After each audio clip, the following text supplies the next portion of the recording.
There was all this hype that the Human Genome Project was going to, within a decade, we were going to cure all human disease. Our genes haven't changed, right?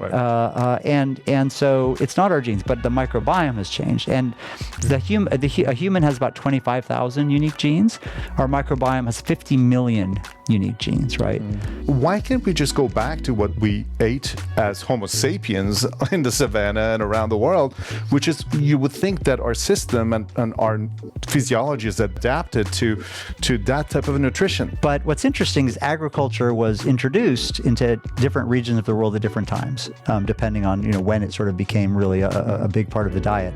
And in every case, at the same time agriculture was introduced, if you look at the fossil records, teeth and other fossil records, people got much, much sicker. What is one really productive food to add to your diet to boost and augment your natural gut microbiome to the state that it should be in? A key bacteria called B. infantis, which is in more traditional communities, 90% of infants have B. infantis. It's fed by breast milk. It absolutely blooms and becomes the dominant bacteria in the gut. It helps normalize the immune system, improve metabolic development. In the United States, 85 to 90% of infants don't even have B. infantis. It's missing. It's gone. It's been wiped out. And so even if they're breastfed, they don't have B. infantis. And so that's very likely related to the rise of allergies and poor metabolic health and these other things. So maybe as an adjunct to the food pyramid that we've all seen, it's continued to change. When do supplements make sense? When should we pick them up, or when is it time to put them down? Yeah. All right, so we're ready to go. Welcome to the Pulp Podcast, where we talk about all things dentistry and non-dentistry from a generational perspective. I'm Ali Nissan. I'm joined today with my co-hosts, Dr. Parsa Shahidi and Dr. Roheen Nash. And Dr. Koch is not in the studio today, but we have a very, very special guest today. Parsa, we're transitioning from all these dentistry topics and questions to something that's universal: health, nutrition, and diet. So can you introduce our guests? It's my honor. Nobody would question the level of expertise of our guest today. He is really, really definitionally a world expert in cardiology, public health, food, medicine, science, all the above. He's a Thomson Reuters most influential scientific mind. Dr. Mozaffarian received his bachelor's in science from Stanford, his MD from Columbia, and his doctorate in public health from Harvard. He is actually a Taekwondo 4th degree black belt. He is a distinguished professor, Dean Emeritus, and Jean Mayer Professor at the Friedman School of Nutrition Science and Policy. He's a professor of medicine at Tufts School of Medicine, and he's an attending physician in the Division of Cardiology at Tufts Medical Center. He has authored more than 600 scientific publications on nutrition and other cardiometabolic health-related topics, and he serves on numerous advisory councils and, in fact, the President's Council on Sports, Fitness, and Nutrition. We're extremely excited, Dr. Mozaffarian, to welcome you into the studio today to talk about all the amazing work you've done in food, science, and medicine. Welcome in. Yeah, it's great to be here and great to be with you. One of the striking things is in the medical field, dentists for a long time have recognized the links between nutrition and health because of the links to oral health and gum health and tooth health. And so the rest of the medical field is slowly catching up. Of course, it is. I mean, we've talked about this here, that the oral cavity is the gateway to the health and to the rest of the body. And, nutrition obviously is what bridges the gap here. That's what the oral cavity is for the most part. Now, you have, Dr. Mozaffarian, authored this recent JAMA article on the perspective of the dietary guidelines that have been released. And this dietary guidelines have created a lot of buzz in the media, primarily because of the fact that it has not just, like in the past, been telling people what to eat, but this time there is a question of what kind of things to avoid and not to eat. Why don't you tell us a little bit about overall what the impetus was for the idea behind the guidelines, since you had a big hand in developing them, and then we can talk some specifics about the role of saturated fats and carbohydrates and so on and so forth. Yeah. Well, I think first, we should just step back and say, why is a cardiologist talking about nutrition at all? Like, how did I get here? And I think it's worth emphasizing that if we care about health, food and nutrition has to be the single single top thing that we care about. Not top 3, not top 5, not top 10. Literally the top one priority for the healthcare system. And of course, it's missing in the healthcare system, and that explains so much of our problems. Poor nutrition causes about 45% of all cardiovascular disease. It causes 70% of new cases of diabetes. It kills more than 500,000 Americans a year, and it causes 16,000 new cases of diabetes a week. So this is the dominant cause of poor health, disability, suffering, and death in this country, and yet it's largely ignored by the healthcare system. And that's kind of what got me into this field in the first place. And so, and that's changing. That's rapidly changing with food as medicine, as we'll talk about. I think the dietary guidelines, which come out every 5 years, I didn't have a hand in them. These come from the government, but I certainly followed them closely. And whenever I was asked for advice about the directions, I gave advice to whoever asked, but I had no formal role at all in the guidelines. But I think they're quite important, and most people actually don't even know about the guidelines. So there's going to be people who are going to be listening who are like, "Oh, they came out. I didn't even know that," which is fine. But they're influential in a couple of ways. First, they come out every 5 years. There's an independent scientific committee that provides a guidance report, and then USDA and HHS, the agriculture and health departments, together put out the guidelines. They have two major roles. One is to inform the public, and their success at that entirely depends on the budget and resources put toward that, which is usually zero. And so most people don't hear much about them. The average person doesn't hear much about them. And then the second role, which is actually potentially even more important than the public communication, is they're supposed to guide many federal programs. And so school meals are supposed to follow the guidelines, which is 30 million school lunches and 15 million school breakfasts a year. Military nutrition is supposed to follow the dietary guidelines. Federal cafeterias are supposed to buy food consistent with the guidelines. VA hospitals are supposed to serve food consistent with the guidelines.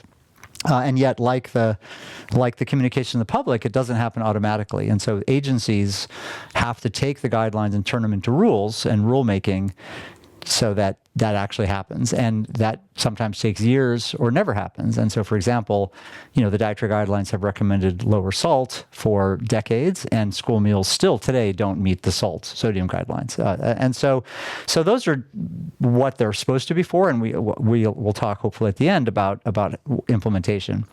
This year, this 5-year cycle, the guidelines are quite interesting because they happen every 5 years. It's not exactly with any administration. And it just so happened that the Scientific Advisory Committee part of the guidelines happened under the Biden administration, and the scientific committee that the Biden administration appointed gave their report to the Trump administration, and then the USDA and HHS for the Trump administration had to then put out the guidelines. And so that was a little bit of a interesting, handoff. A little bit of a bipartisan attempt in a world that doesn't exist. Yeah, and so that actually led to some interesting controversy about how much these guidelines actually listened to that scientific committee report. But what's always happened in the past, every 5 years, is that the science committees usually are pretty good. They look at the evidence. It's not perfect, but they look at the evidence and they say, here's things Americans should eat more of. Here's Americans should eat less of. So prior guideline committees have said Americans should have less soda. They should have less processed meats. They should have less refined grains and other things. And they should have more, fruits and vegetables and seafood and beans and nuts, for example. What's happened every time when those guidelines have reached the agencies is the agencies have said, great, Americans should eat more of something. Let's recommend that. More fruits, more vegetables. That's great. It supports agriculture. It supports farmers.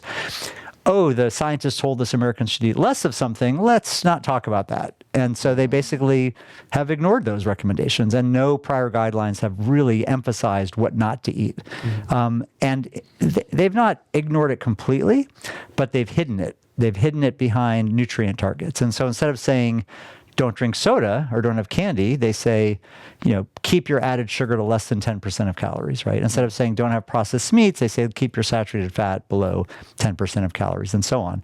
Right. And so that really has led to this, decades-long approach, which has been sort of the clinical approach to nutrition, is that there are no bad foods. Everything's okay. Eat everything in moderation, as long as you're within your nutrient targets. everything's fine.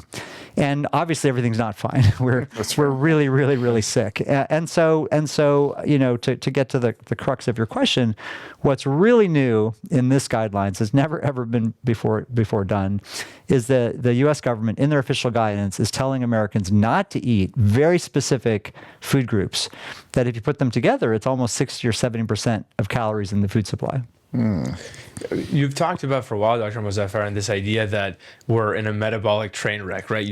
I think that's an important wake-up call. And you talked about the number of deaths per week. I'm just going to quote a few things: 10,000 deaths from poor nutrition on a weekly basis, 1,500 new cancer cases, 16,000 new diabetes cases per week, all tied to poor nutrition. And then, we have... And those aren't the total numbers. Those are just tied to poor nutrition. Right. And I think the question is here, and obviously the economic impact we'll get into, there's been a shift in what's been put out in terms of saturated fat. We're talking briefly, protein, processed foods. What are some of the highlights you'd want to share about what's come out and that you're really, in support of, actually? Yeah.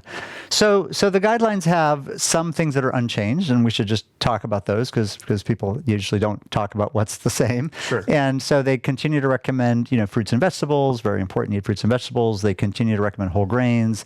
They continue to recommend low salt and keeping salt low. That's all consistent.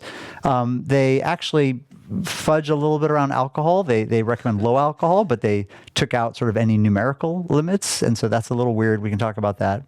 But there are really, other than that, there's kind of four big changes to the guidelines. The first is what I mentioned before, is that there's many categories of foods that the government says avoid or limit. And words matter in federal policy, and avoid or limit are the strongest words. You could say reduce or but they say avoid or limit, and avoid's very strong. And so the first category of foods to avoid is they say highly processed foods, packaged foods, ready to eat foods, or foods high in added salt or sugar. They say to avoid specifically sugar-sweetened beverages. They say to avoid foods that have more than 2.5 or to 5 grams of sugar per serving, which is most sweetened foods. They say kids less than 10 should have 0 added sugar. And they say to avoid artificial sweeteners, artificial colors, artificial preservatives, artificial flavorings, which has never, ever been said before.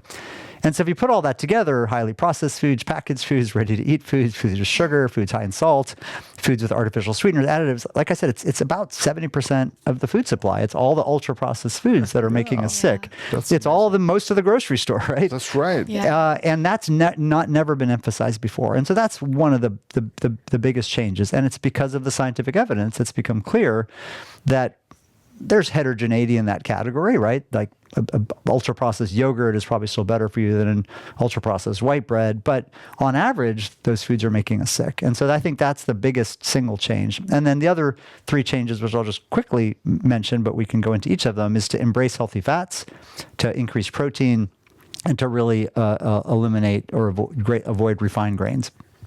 Wow. I just want to pinpoint one thing on the fats, because I think it's a whole discussion in itself. And you talk about that one of the biggest shifts was from, talking about fats as being kind of a demon, right? No fats in salad dressings, no fats in yogurts, no non-sugar options. So, but now it seems like the guidelines recommend that, it's really about the ratio of saturated to unsaturated fats is what you talk about being important. Can you dive deeper on the fats part? Because I think a lot of people are focused now on that, see the trend of keto diets, et cetera. What do you think about that? Yeah. So as I hope we can talk about more, I have a book coming out in October called Food is Medicine. And the first section of the book is the history of how we got here. And you need to know how we got here to know where to go. And so it's worth stepping back and say, how did we even get into this low-fat focus? And really what the book goes into is the first, 2/3 of the 20th century, nutrition science and policy focused on the science of the time, which was the discovery of vitamins, which were discovered in the 1920s and 1930s, very recent. And the fear of global famine from not enough calories. And so the focus of most of the 20th century was food production and vitamins.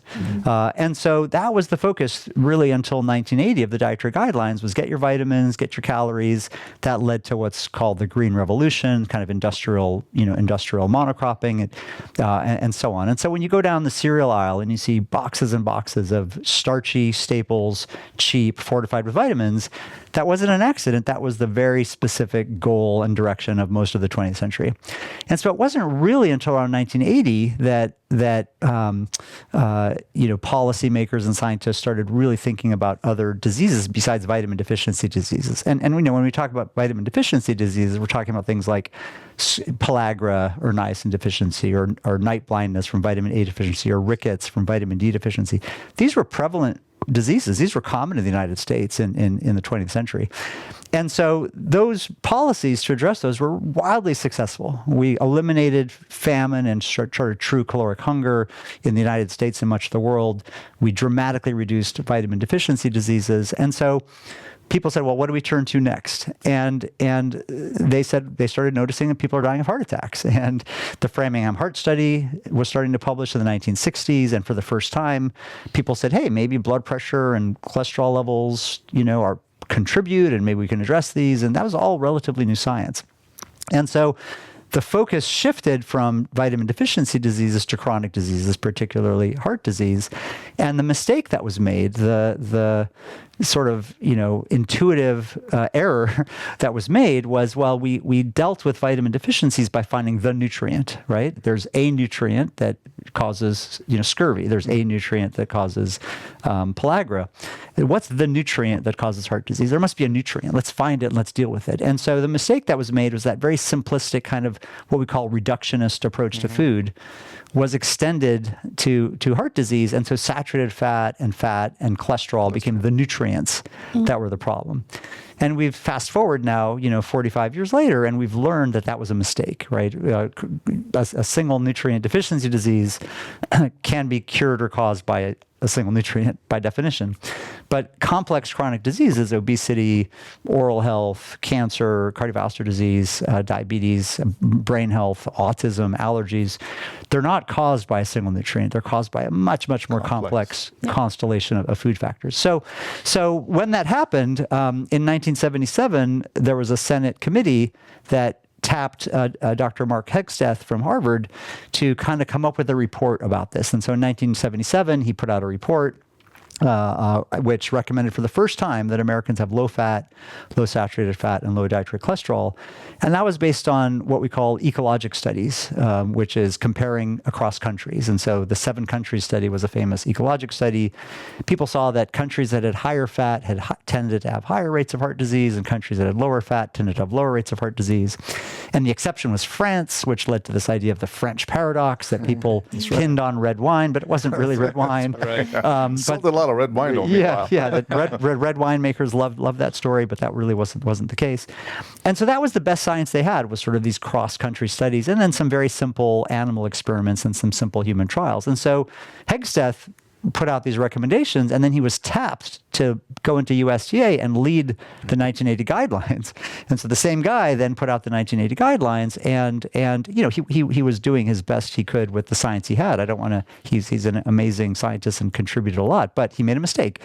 He recommended low fat, low saturated fat, low dietary cholesterol diets. And what's interesting is while people still think of those 3 things together, or I do at least, 2 of those things, the dogma has fallen away and we've accepted it, but saturated fat remains. And so total fat was dropped in 2015 as a target. The 2015 Dietary Guidelines said Americans no longer need to limit total fat, although it was very quiet and most Americans don't know that. Dietary cholesterol was dropped as a nutrient of concern in 2015 because the science showed it just wasn't that important, because dietary cholesterol doesn't affect blood cholesterol that much. And again, that was pretty quiet, although there were some stories about like eggs are back and shrimp is back.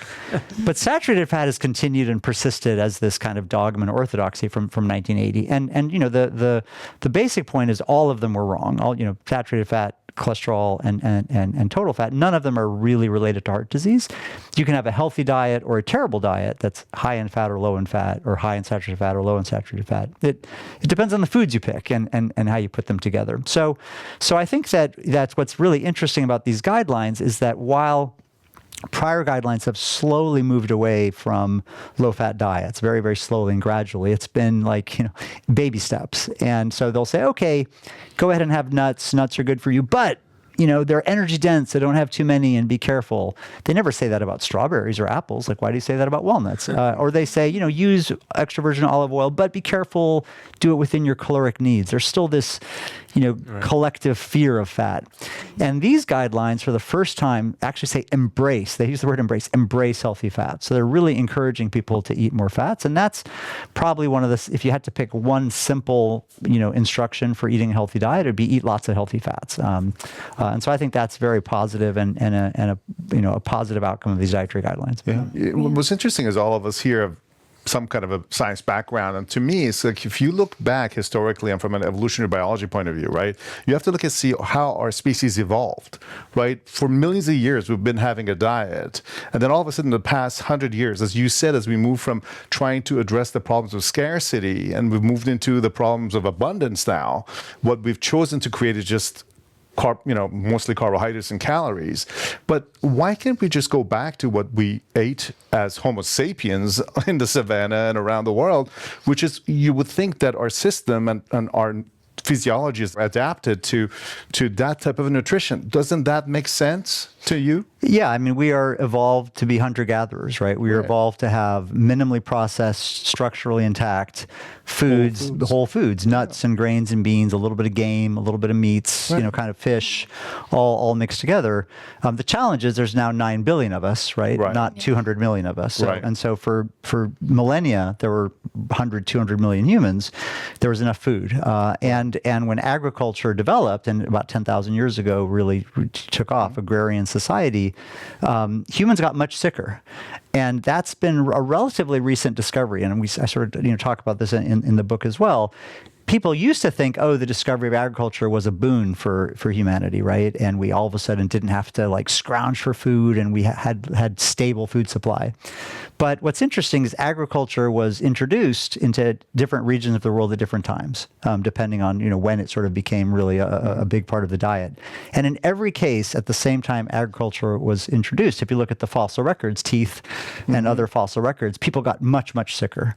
More fractures, lower height, more dentition disease, other evidence of illness, everything you can glean from the record. And so we actually got much sicker with basically the production of starchy calories and crops than we did as hunter-gatherers. So the problem now is we can't go back to that hunter-gatherer lifestyle because there's 9 billion people. And so we're not going to solve the problems of today, and we're certainly not going to solve the problems of tomorrow with the solutions of yesterday.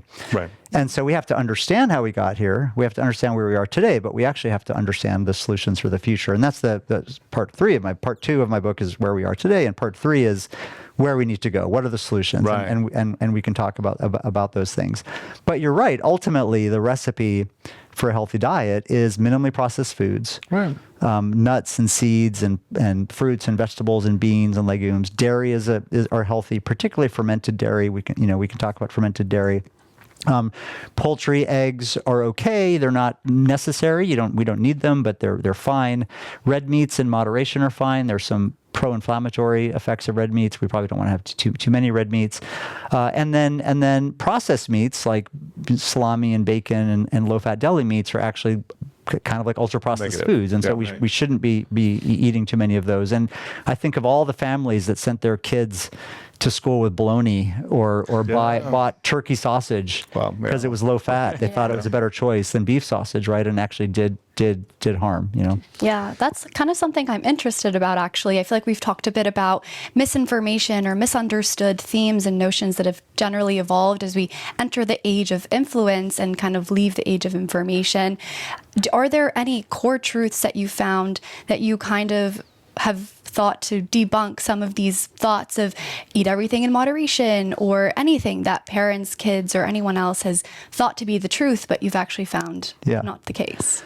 Well, you're right about, the kind of social media explosion, right? People get their information not only from social media, but in camps where there's algorithms that reinforce their own views, making it very hard to break out and get accurate information. I think the challenge with nutrition is people are so busy and there's so much going on. People are looking for not only a simple rule, but a simple rule that's no more than 1 or 2 words to remember. And when it comes nuance, when it comes to smoking, okay, don't smoke. When it comes to activity, just move, do anything. Right. But nutrition's complicated. You can't break it down to simple rules. And so, low fat, low carb, even natural or organic, even local, those simple rules get you toward the path of where you want to go, but they're not accurate. And so I think that's what's challenging. And in social media, on top of this, there's actually a lot of money to be made. And so people make money from clicks and likes. And while there are, media programs like this one that are doing their best to get, valid information out to people and really talk about the issues at length, the people that are really getting the millions and millions of clicks and likes and the money, they get more clicks for conspiracy theories and outrageous claims than sort of nuance and subtlety. And so there's a lot of misinformation out there, that seed oils are toxic, right? Seeds and nuts are the healthiest foods on the planet. And so the oils extracted from seeds are incredibly healthy. So soybean oil, canola oil, safflower oil, sunflower oil, these are great, healthy oils. And so this is like a big myth that's out there. I feel like it dominates every, health reel or YouTube video. I mean, as you speak, Dr. Mozaffarian, I feel like a million questions come to our mind. And every one of these could be an at-length conversation. In terms of the crux of some of the shifts that have happened, we talked about a little bit about at length the fats and then the processed foods. And I think one of the things that we'd want to hear your perspective on, that I think for the most part is pretty much universally, the messaging that's been consistent across the health thought leaders is protein, right? And I think, correct me if I'm wrong, and when I'm wrong, it was 0.8 grams per kilogram previously, and now we're talking about 1.2 to 1.6 grams per kilogram as a recommended daily dosage of protein. And tell us about the importance of that, and let us know if you think that that's probably the most important piece of advice you can give to someone trying to optimize their health in terms of the macronutrients they're getting. Is protein the absolute number one piece of all of it? Yeah, great. So that's a perfect next phase to talk about. So we talked about the big change in the guidelines to recommend less processed foods, the other big change to embrace healthy fats, and then the third really big change was an increase in the protein guidance. And so for decades it's been 0.8 grams per kilogram of body weight per day, and now it's 1.2 to 1.6 as the new guidelines. That's very hard to turn into numbers. And by the way, it's supposed to be your lean body mass. Okay. So if you have obesity, you should kind of adjust for that. It's supposed to be kind of your healthy body mass, not whatever your weight is. But it's easier, I think, to turn it into percentage of calories. And if you turn those numbers into percentage of calories, it's a little bit easier to think about. So originally it was about 10 to 12% of calories. That's kind of where the guidance was before. And now it's around roughly 15 to 20% of calories, roughly. So it's a higher amount recommended. So a few thoughts about this new recommendation, which in some ways has been the most controversial part of the new guidelines and what the media have focused on, because Secretary Kennedy and others have said, steak is back and go ahead and eat what you want, and there's been all these articles that they're recommending meat and steak and protein, because they didn't actually say eat more steak or red meat. It doesn't say that anywhere in the guidelines. It just says protein. It says protein, and so when people think of protein, they think of red meat, but the guidelines actually say eat more protein from a range of sources. And they say eat more protein from real food. They make that very strong point. And so they say eat it from red meat, but poultry, eggs, dairy, plant sources, eat your protein from a mix of plant and animal sources. So first, let's get to the science of protein. So I guess the first point is that change from a purely technical perspective doesn't make that big of a difference, because Americans are already there. Americans are on average eat 16 to 17% of calories from protein right now. So they were already above the previous guideline and they're already in the current recommendation. And so if you're out there eating food, you're already meeting the guidelines. You don't need to change your protein intake. That's the first key point. I think the second key point is that, like the low-fat guidance of the 1980s that was oversimplified, and we sort of gave this health halo to low-fat foods, and we should talk about SnackWells and low-fat frozen yogurt and all these foods that chicken McNuggets were invented. I can't believe it's not butter. Jell-O became like a big dessert, Low-fat foods really had a health halo. Now high-protein foods have a health halo because of this guidance and because of the last few years of kind of influencers. That's a mistake. And so let's talk about protein. To answer your question directly and then get into the science, absolutely not. You should not be focusing on protein as a way to a healthy diet. You should be no carnivore diet. You should be focusing on the quality of the overall diet. And here's why. So if you're strength training and you're actively in a regular program of strength training, there are many, many randomized trials showing that you build more muscle mass. Interestingly, and you build more strength and you build more function. So that's clearly the case. And so if you are in an active strength training program, you need to have more protein, and that level of protein, 15 to 20% of calories is the right target. And again, most people are already there. Right. That's fine. But if you're not strength training, which most people aren't, the evidence for higher protein intake being helpful is pretty limited. And one way to think about it is, well, if you get amino acids into your bloodstream and you haven't been strength training in the last week, what's going to happen to them? Where are they going to go, right? And they don't build muscle. If we could eat more protein and build muscle, we all do that, right? Yeah. So where do they go? They get turned by the liver into fat. And so just like starch and sugar, extra starch and sugar get converted by the liver to fat for energy storage.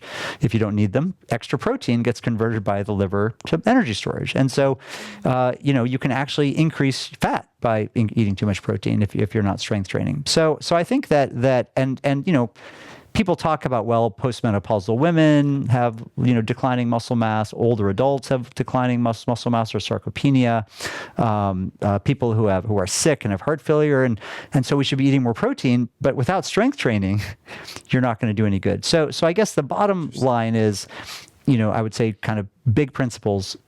First, you should maintain your muscle mass, and so you should strength train. Right. That's really important. And roughly, the proportion of your activity that should be aerobic versus strength training is roughly your age. And so when you're 25% of your activity should be strength training and 75% should be aerobic. And when you're 75% should be strength training and 25% should be aerobic to keep up your muscle mass. You should do more strength training as you age. To keep up the muscle mass.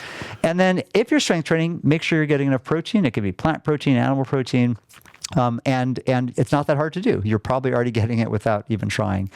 And that third, I guess 4 points. Third, that if you're not strength training and you eat more protein, right, you're not going to probably be getting much benefit, and you may be even hurting yourself.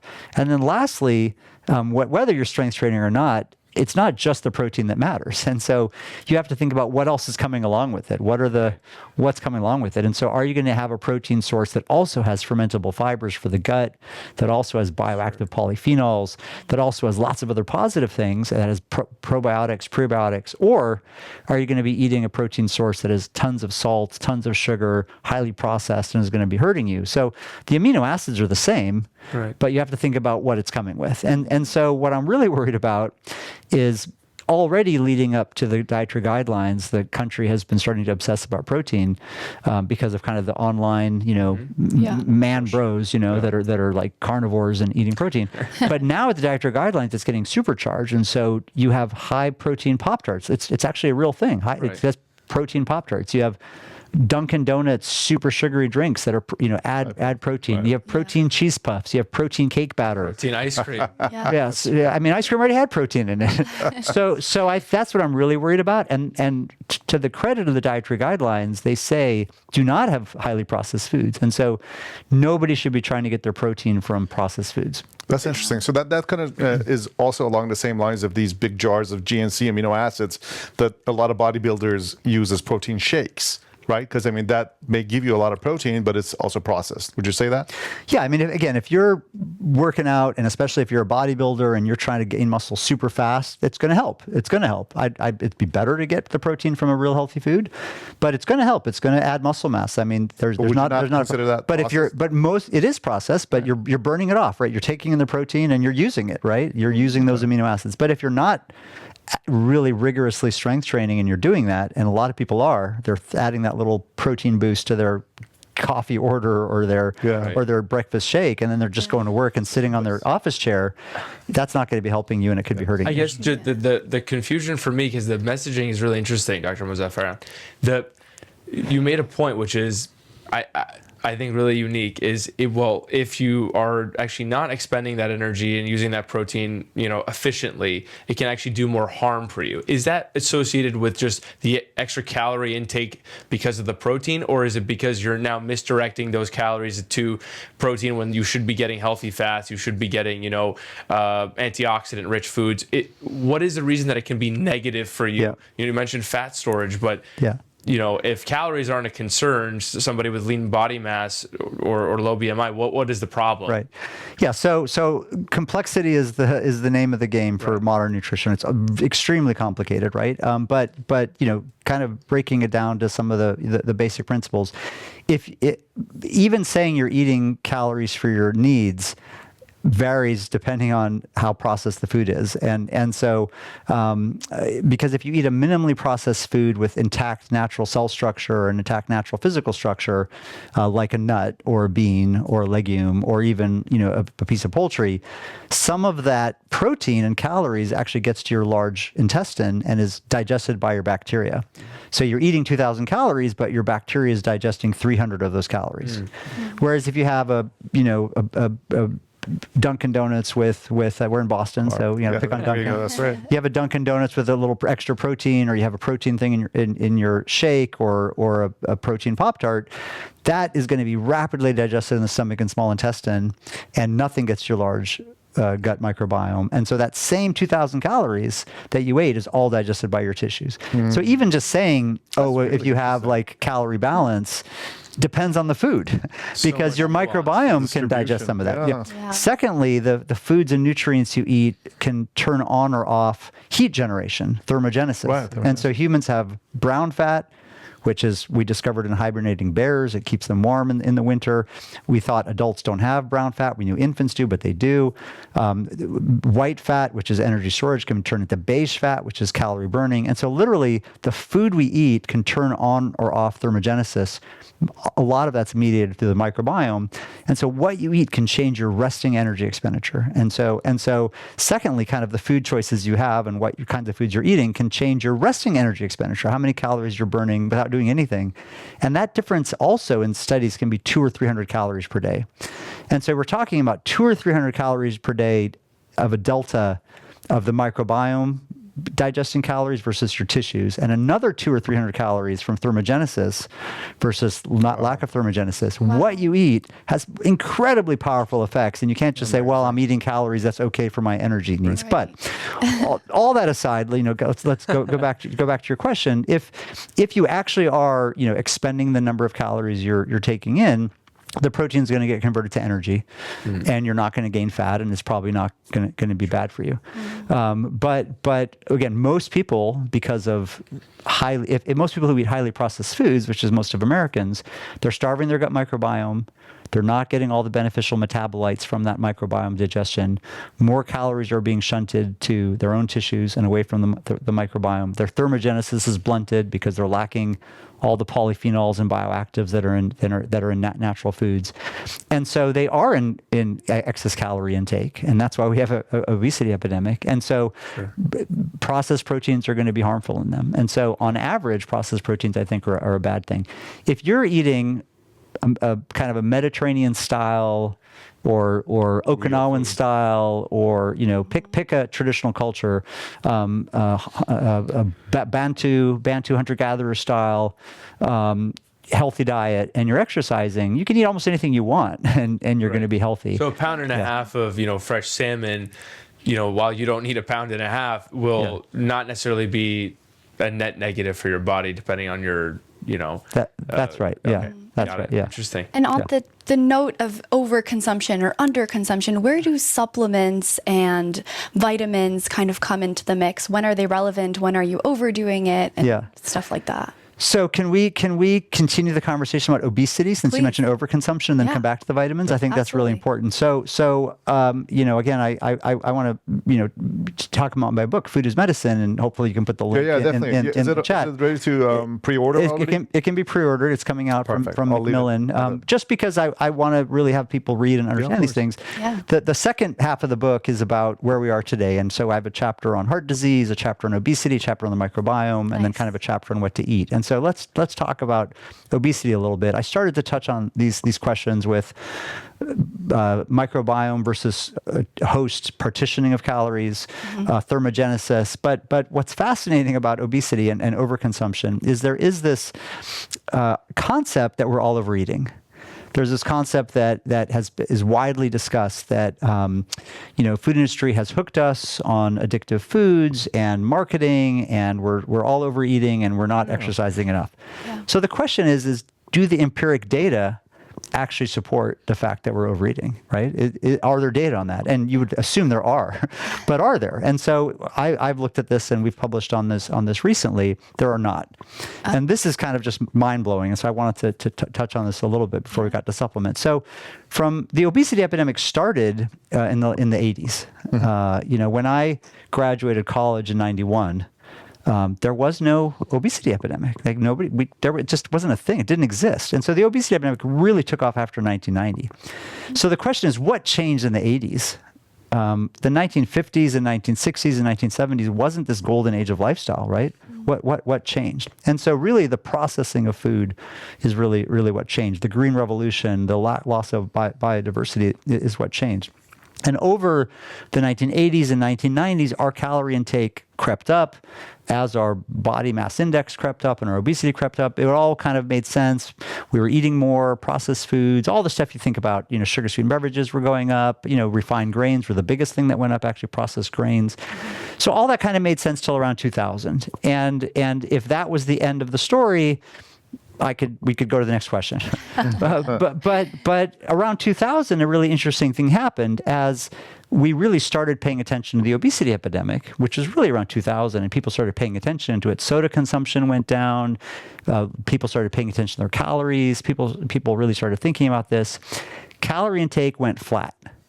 And so from 2000 to now, over 25 years, nationally, the average calorie intake in the United States has gone down. Right? Wow. And we've gotten more obese.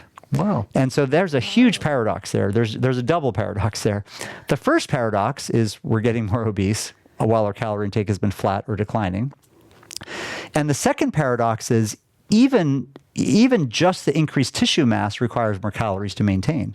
Right. If you have somebody who weighs 200 pounds or somebody who weighs 180 pounds, all else being equal, they need more calories to just maintain the mass. Metabolic rate. So even if we weren't eating more to cause obesity, the fact that we're bigger, we should be eating more calories. And so calorie intake has been flat in this country. What about physical activity? Physical activity has gone up in this country. It's gone up by all measures, including objectively measured, doubly labeled water studies. Physical activity energy expenditure has gone up. Gym memberships have gone up. Memberships in running teams. People are exercising more, not much more, but more. So our calorie intake is flat or declining, and our physical activity has gone up. Why are we getting more obese? Yeah. Right? And so this gets back to the microbiome and physiology and biology. And I really believe it's, again, the two things I talked about. There's very good evidence just published in the last couple of years in Nature and Cell and other terrific papers showing that our resting energy expenditure has declined. And our microbiomes have changed. And so and our resting energy expenditures have declined over 20 years by 200 calories per day. And if you want to look, and there's been lots of metabolic quantification of this, an energy gap of about 20 calories a day will lead to weight gain, right? If every day you eat about 20 calories too much, you will have a couple pounds of weight gain, and you'll gain weight, and then the next year you have to do that again because you'll get in a new steady state. So if you're always like 10 or 20 calories up, so we have a 200 calorie gap in resting energy expenditure. That's more than enough to explain the obesity epidemic. And I think that's thermogenesis. I think we have become cool. We have become cold humans because of processed foods and changes to our microbiome. And then also separately from that, we can't measure this energy partitioning between the calories we're digesting and the calories the microbiome is digesting. And as I mentioned, there's been great studies of this, if you eat a minimally processed diet, we might digest 80% of those calories and the microbiome might digest 20%. If we eat a super processed diet, we're going to digest 98% of those calories. And so on a 2,500 calorie diet, that's a 15% calorie difference. That's another 200 calories. Right. And so there's roughly 400 calories between thermogenesis and microbiome starvation that we are missing, and that's the missing calorie gap. And so it means that we are not actually overeating as a nation. We're all paying attention. Everybody's trying to eat less. Wow. And our biology has been hijacked by ultra-processed foods. Our microbiomes have been hijacked. Our thermogenesis has been hijacked. And so even this idea of overconsumption is false, right? It's not, it's malconsumption. We're eating the wrong things. We're not eating too much. We're eating the wrong things. Yeah. And it's interesting that our microbiome has changed so much as well. I mean, you can see that also just historically. We're talking about, our forefathers and the Homo sapiens as a whole. We had a whole different relationship with nature. When we had parasites, all kinds of stuff inside us. I mean, our eosinophils have been pretty much not busy recently in the recent time. So the hygiene theory, all of these things have changed our gut biome, plus the use of the antibiotics in the feed and so on, have killed a lot of that biome in us as well. So to what extent? So I mean, I feel like so whole show's just talking about the microbiome and its effect on the nutrition and the diet and just the overall arc of our evolution. But do you think that there could be a time in which a microbiome type of friendly, I mean, you see some of these nutritional things, people are, recommending probiotics and things like that. Where do you see the effect of that overall is it just hype like many other things, or is there some potential benefits to that? And I want to get back to supplements, so I don't want to forget that, but let's continue on. I think the microbiome, I think it's quite interesting. So in addition to just the highly processed foods, which get rapidly digested in the stomach and small intestine and starve the microbiome that way, highly processed foods also lack a lot of fiber. They lack a lot of other prebiotics. Polyphenols are powerful prebiotics. And so we're starving the microbiome in a lot of ways. But we've very likely disrupted the microbiome in other ways. And so antibiotics is one really important one. Antibiotic use skyrocketed. I mean, penicillin was discovered after World War I, right? And then antibiotic use has skyrocketed in the world, and that's likely changed our microbiomes. There's a key bacteria called B. infantis, which is in more traditional communities. 90% of infants have B. infantis. It's fed by breast milk. It absolutely blooms and becomes the dominant bacteria in the gut. It helps, normalize the immune system, improve metabolic development. In the United States, 85 to 90% of infants don't even have B. infantis. It's missing. It's gone. It's been wiped out. And so even if they're breastfed, they don't have B. infantis. And so that's very likely related to the rise of allergies and poor metabolic health and these other things. So that's changed. Antibiotics have changed. The hygiene has changed. I always eat food off the floor. Like I just we have immune systems, right? And people are super drop something up, pick it up, eat it, and people are so like caught up in hygiene, and that's changed. And then on top of that, something that I used to dismiss and make light of was all the additives, chemical additives and contaminants in our foods. I used to say, well, like it's not a big deal. A peach is a peach. It doesn't matter. It's a big picture. But there's more and more research about artificial sweeteners, PFAS, BPA, all these contaminants and additives and emulsifiers, common additives that are in most processed foods, that they interact with our microbiome, they disturb our microbiome, they're endocrine disruptors, they're obesogens. And so if you put all that together, the loss of natural cellular structure, the loss of prebiotics, the additives, the contaminants, the lack of the appropriate bacteria at birth, I think the microbiome is everything. Yeah. And I remember when the Human Genome Project came out, I was like, this is hype. I'm a doctor, I'm a cardiologist, but I've also have a PhD in public health. And it's just basic statistics, right? We weren't obese in 1980. it's 2000, we're obese. Like, it's not our genes, right? It's been 20 years. That's right. And so there was all this hype that the Human Genome Project was going to, within a decade, we were going to cure all human disease. Our genes haven't changed, right? And so it's not our genes, but the microbiome has changed. And a human has about 25,000 unique genes. Our microbiome has 50 million unique genes, right? We have about, I might get the numbers a little bit wrong, but we have, I think, roughly 30 trillion organisms in our human cells. There's 40 trillion other organisms living with us. So by cell count, we're more bacteria than human. And so I think the microbiome is 80% of the game, and it's why we have so many diseases, and not just the physical diseases, mental health, anxiety, depression, anorexia. There's been case studies of women with anorexia nervosa tried on every therapy, cognitive therapy, behavioral therapy, forced feeding, and failed. They get a fecal transplant and they gain healthy weight. Right. And terrific animal studies to support that. So I really think we've harmed our microbiomes over thousands of years, but we've really hit them hard the last 50 years. Yeah, it's amazing. So what is one thing that, we can do? I mean, as we want to put a little emphasis and attention on your upcoming book. And I think if this podcast is any indication, you can sign us up for yes, right please. here. Yeah. But really quickly, Dr. Mozaffarian, some really quick case questions. You can answer them in 1 or 2 sentences. Yeah.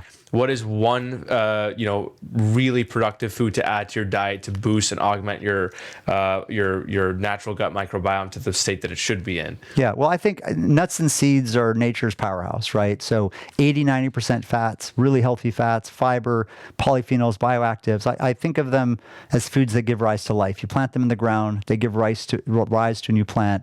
Nuts and seeds are amazingly powerful. If I had to pick one, have nuts and seeds every day. Perfect. And really quick, 2 more of these. If someone is a high BMI, type 2 diabetic, pre-diabetic, and they have to choose between a Coke Zero non-sugar or a traditional full sugar, added sugar Coca-Cola, despite the artificial sweeteners being as bad as they seem to be, what should they choose?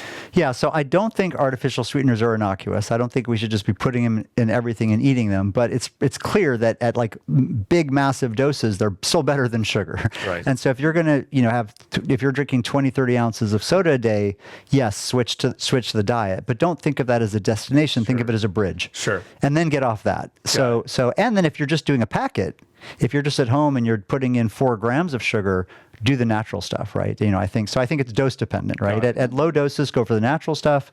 At high doses, use the artificial stuff as a crutch until you can get away from the sweet. Very interesting. And last one is somebody, let's say, history of heart disease. Now they have to choose between a non-fat salad dressing or butter or a full-fat, basically non-altered formulation. What do they choose? I love that you brought up fat-free salad dressing. Like, I actually had to look that up. I had to go to the grocery store and look at the ingredients list.